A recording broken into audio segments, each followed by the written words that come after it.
Hello and welcome to another episode of Chasing Hope.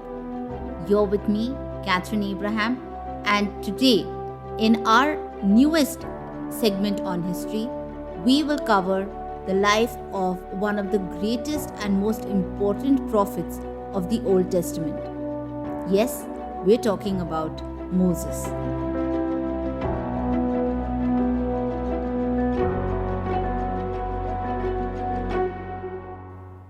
Now, for those of you who have never heard of the story of baby Moses, it is extremely exciting and enlightening.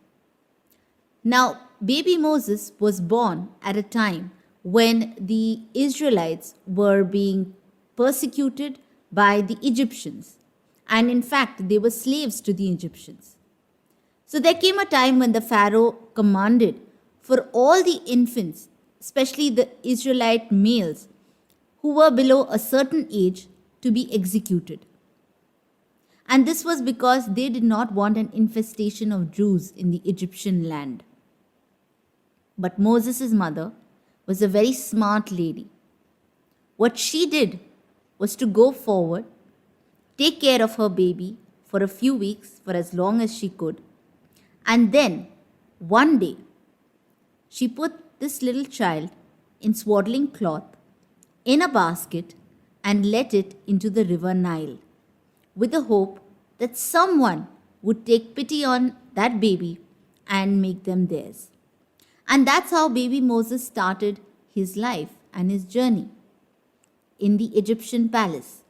And for the longest time, he was absolutely unaware of his roots.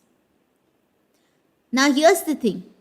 As Moses grew into a young man, he began to see the oppression of the Jews around him, and he decided to speak up against it because there was something about them that made him rather pitiful. He wanted to help them, and that was very uncharacteristic of any Egyptian of the time. And so he was warned. But Moses' life had to take a different turn, and one day he ended up murdering an Egyptian to save the Jews. And this is where his entire journey as a leader of the Jews began. He was stripped of his titles, his name was struck off the record, and of course, there was no sign of any of his contributions in Egyptian history. Because had they kept his name intact, they would have to justify his exile, and they couldn't do that. And so, we see Moses going against his own adopted stepbrother, and later on, leading the Jews out of Egypt and into the land of Canaan, the land of milk and honey. But this is the biblical version, the Bible story, as we call it, that we've been teaching our children, we've been studying, and we've been contemplating on. How do I know that whatever is told about Moses and the 10 Commandments and the burning bush where God spoke to him for the first time, how do I know all of this even happened? Or is it that, as many mythological characters, Moses is another mythological character who was just better than the rest, better than the best? Here's the thing.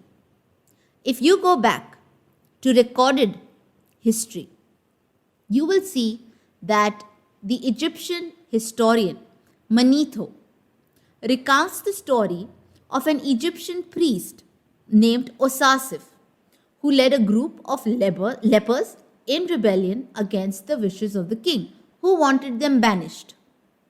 Now, Osasif, Manetho claims, rejected the polytheism of the Egyptians and instead was inclined towards the monotheistic understanding of the religion itself and changed his name to Moses, meaning child of. Now, this particular name is usually used in conjunction with a god's name according to the Egyptians. So, for example, if I'm looking at Ramesses, it would be Ramoses, meaning son of Ra. But Osasif was different. He refused to have his name attached to any god because he said that he believed he was the son of a living God who had no name human beings could or should utter. So now here's the thing. Despite the fact that Manetho claims that Moses or Osasif was an Egyptian religious clergy who went against the Pharaoh, he still maintains that the name change was to Moses. And the entire description of Moses' work, as given in the Bible, is given in a very concise version by Manetho himself. Now, another person who establishes the truth of this is Flavius Josephus. Now, for those of you who were there in our previous episodes, you would know that Flavius is the same person who also helped us understand a little more about Jesus Christ. And he is not a Christian. In fact, he's nowhere connected with the Christian faith, but he cited Manetho's story at length in his own works. The third person over here is the Roman historian Tacitus.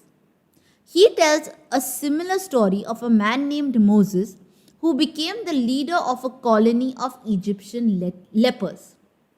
Now, all of this talk actually has led a number of writers and scholars to assert that maybe Moses of the Bible was not a Hebrew but was an Egyptian priest. Now, we've just established that Moses was a Jew, but he was picked up by an Egyptian, and for his formative years, he was in the Egyptian palace. So, there's no saying that even if Manetho, Flavius, and Tacitus call him an Egyptian, they're not far removed from the truth, because he was considered as an Egyptian for the most part of the first part of his life. But here's the thing. According to the Egyptian historian, Osasif is a religious man. And the Bible also establishes that Moses' actual origin is from the tribe of Levi. Now, the Levites, for those of you who may not know, are actually the tribe of religious clergy in the Israelites. So, this bit also gets established that his origin is beyond doubt that of a clerical background. Moses' name has been maintained. What his Egyptian name was really doesn't count, because what matters is that all of these accounts point to just one person who fits the bill.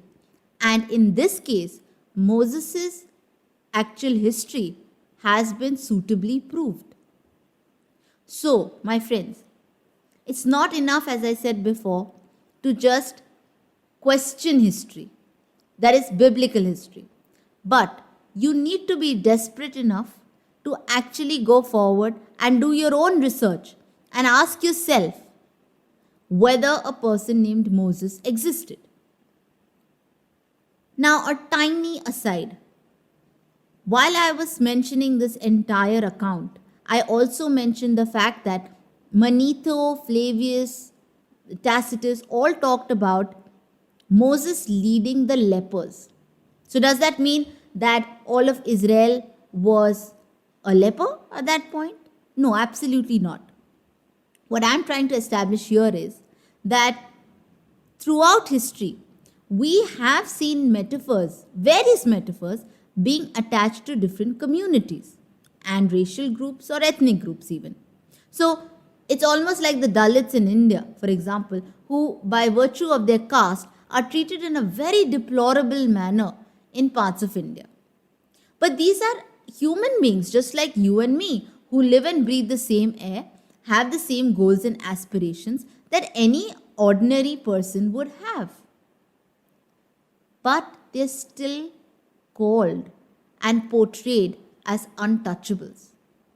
Now, in the time of the Israelites, we also realize that the lepers were cast away outside of the entire village, where they were kept afar from the people. And they were also untouchables. Now, here's the thing, this could be a wordplay where maybe Manetho, by virtue of him being an Egyptian himself, has continued with the narrative that Moses went ahead and headed a group of lepers. But there's also the possibility, given that this is not written history, there's also the possibility that the lepers that Manetho refers to are actually untouchables. And perhaps that is how we can clearly make the assumption that the Israelites, as untouchables, as slaves to the Egyptians, were given that title. Now, this is my version of the understanding of the word leper. You could very well choose to differ from it. But that still doesn't change the fact that there was a person named Osasif who changed his name to Moses, went ahead, preached monotheism as opposed to the Egyptian polytheism, went ahead and established that there was only one God, and that God is the God whose name he could not attach his name to. In the Bible too, when it is asked, what is God's name? God says, I am. So, my friends, if you've enjoyed this particular segment of Chasing Hope, please do write in to us. Let us know what you feel about the episodes. Let us know your suggestions. Do send your feedback in.